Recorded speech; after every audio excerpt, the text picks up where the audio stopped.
Hello everyone, welcome to Civics class. Today we are going to continue lesson 1 of Civics, the legislature, union and states. Earlier we had discussed about what is the parliament, functions of the government, division of responsibilities between central and state governments, the union legislature, the Lok Sabha, the Rajya Sabha, powers and functions of the parliament and the state legislature.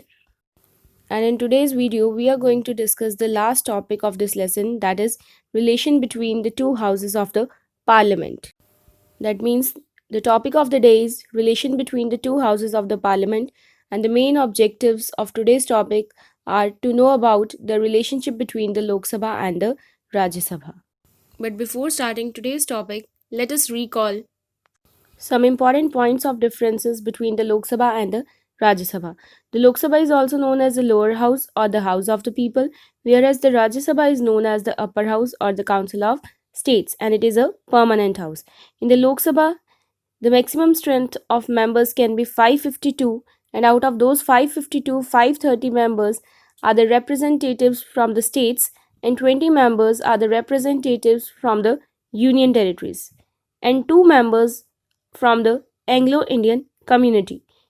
Whereas in the Rajya Sabha, the maximum strength of members can be 250, and out of those 250, 238 members are the representatives of the states and the union territories, whereas the 12 members are nominated by the president. Next point, the presiding officer. The speaker is the presiding officer in the Lok Sabha, whereas the chairman or the vice president of India is the presiding officer of the Rajya Sabha. The next point is tenure. The Lok Sabha members are elected for the term period of 5 years, whereas the members in the Rajya Sabha are elected for the time period of 6 years. Now, let us discuss the new words related to today's topic: the Parliament, the lawmaking body of the country, the Lok Sabha, the lower house of the Parliament, the Rajya Sabha, the upper house of the Parliament. Bill, a proposed law. Money bill, a bill that is related to financial matters. Confidence motion or motion of confidence is a motion showing that the majority supports the policy of a leader or governing body. Vote of no confidence or no confidence motion means a vote showing that a majority does not support the policy of a leader or governing body. Now, as we all know that the Parliament of India is the supreme legislative body of the Republic of India. The Parliament is composed of the President of India and the two houses. And in our Indian Parliament, there is a keen relationship existing between the two houses. That is, there is a keen relationship between the Lok Sabha and the Rajya Sabha. In some cases, both the houses have the equal powers. Both the houses combine together to make the ordinary laws for the country. However, you will see that sometimes there is a bit of equality and sometimes there is a bit of inequality between both the houses. And as in our today's video, we are going to discuss the relationship between the Lok Sabha and the Rajya Sabha. That means we are going to talk about both the equalities as well as the inequalities of these two houses. Now we are going to discuss the cordial relationship between the Lok Sabha and the Rajya Sabha. That means we are going to discuss the points of equalities between both the houses, in which both the houses have the equal powers. So the first point is both the houses can make the ordinary laws. And the ordinary laws include the laws related to labor, employment, child, or any other basic law. That means both the houses can combine together to make the new ordinary laws or to pass the new order for the well functioning of the country. The next point, both the houses elect the president and vice president. That means both the houses have equal powers of electing the president and the vice president. The next point is impeachment proceedings against the president, the vice president, and the judges of the Supreme Court and the High Court can be initiated in either house. Impeachment means a process of removal of the high officials like the president, the vice president, judges of the Supreme Court, and the High Court. That means, in case if any of them found violating the constitution or misusing their status or involving in corruption of any nature, both the houses have equal powers for the impeachment of these high officials. So, all these points show equal powers of the Lok Sabha and the Rajya Sabha. Now, let us read and discuss the points of inequalities between both the houses.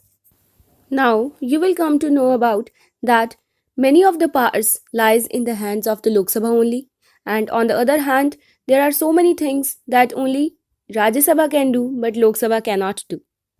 Relation between the two houses of the parliament. Lok Sabha. Money bill can be introduced only here. Lok Sabha has all powers regarding the money bill. Whereas on the other hand, if we talk about Rajya Sabha, money bill cannot be introduced here. Rajya Sabha has only advisory powers. First of all, we must know that money bill is related to the financial matters. For example, the taxes, borrowing of money, the payment and withdrawal of funds. That means, in case of money bill, the Rajya Sabha has been given virtually no powers. Firstly, the money bill can originate only in the Lok Sabha. Secondly, when any money bill is passed by the Lok Sabha, the Rajya Sabha has no power whatsoever to make a change in it against the desire of the Lok Sabha. The Rajya Sabha can at the most delay the money bill by keeping it for 14 days, but after the expiry of this period, the bill is supposed to be passed by the Rajya Sabha and can be sent for the President's signature. Now, the next point, the Council of Ministers is answerable to the Lok Sabha only, and in the case of Rajya Sabha, there is no responsibility.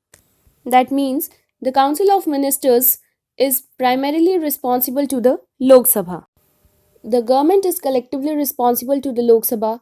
It means that they work on the principle of swim and sing together. They are responsible to the Lok Sabha for their every action and can only be in the Lok Sabha till they enjoy majority vote here. Now the next point, Lok Sabha, confidence and no confidence motions are introduced only here, and in Rajya Sabha no role in this case. Motion of confidence is a motion showing that majority supports the policy of leader or governing body, whereas a vote of no confidence means a vote showing that the majority does not support the policy of a leader or governing body. That means the motion of no confidence against the union government can only be introduced and passed in the Lok Sabha. If such a motion is passed by a majority, the Prime Minister and his Council of Ministers resign collectively. Thus, the Lok Sabha exercises direct control over the union. But on the other hand, a vote of no confidence passed in the Rajya Sabha does not oblige the government to resign, but a similar vote passed in the Lok Sabha makes it obligatory for the government to quit. Now, the next point, if we talk about Lok Sabha, it plays no role in setting up of All India services, whereas if we talk about Rajya Sabha, All India services can only be created by the Rajya Sabha. All India services comprises of the civil services of India, namely Administrative Service, Indian Police Service, the Indian Forest Service, etc. That means the Rajya Sabha can initiate the process of making the new services related to Indian Administrative Service, Indian Police Service, the Indian Forest Service. If Rajya Sabha passes a resolution by a majority of not less than two-thirds of members present and voting, declaring that is necessary in national interest to create one or more All India services common to the Union and states, then the Parliament becomes empowered to create by law such services. That means the Rajya Sabha can add new services to the country for the welfare of the country. Whereas the Lok Sabha plays no role in setting up of All India services. So you can see that there are so many new things that only Rajya Sabha can do but Lok Sabha cannot do. Now I hope today's topic is clear to you. Your today's homework is to learn the lesson and solve the back exercises.